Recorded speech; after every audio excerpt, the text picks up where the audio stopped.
For centuries we've called the Bible the Word of God, building faith and division on its pages. But what if the true Word of God was never a book at all? The Word is not something you can shelve or memorize. It's a living presence, a force that predates any scripture. Even the Bible says, "In the beginning was the Word, and the Word was with God, and the Word was God." This isn't about a scroll or stone tablet, but a divine consciousness woven into creation itself. The Word is the source code of the universe, the light and life of all humanity.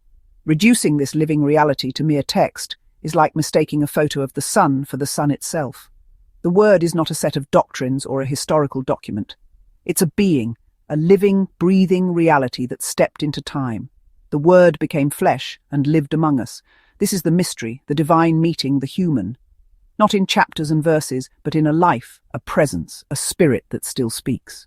The Word is not a story about God. The Word is God. To truly understand, we must look beyond the written page. The Word is alive and still speaking. The tragedy of religion is turning a living encounter into a rigid system. Jesus, the Word made flesh, came not to hand out rules, but to embody God's truth and grace. His message, the kingdom of God, is here now, not in temples or rituals, but in faith and presence. Yet after he left, we turned his message into doctrine, his teachings into theology. The focus shifted from faith in the living God to correctness of doctrine. The counterfeit church became an institution policing doctrine, replacing relationship with rules. Salvation became about belonging to the right group, saying the right words, believing the right theology. We began to worship the book more than the God it points to. The Word is a person to be known, not a puzzle to solve. In trading faith for religion, we lost the essence of the message. If the Word is a person, how do we connect?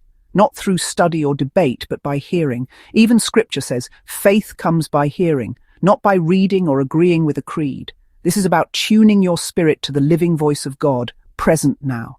Salvation isn't a transaction of belief, but a transformation from encountering the living God. The first followers of Jesus had no New Testament or creeds. They simply heard his voice and responded. Their faith was born from a direct encounter, not perfect understanding.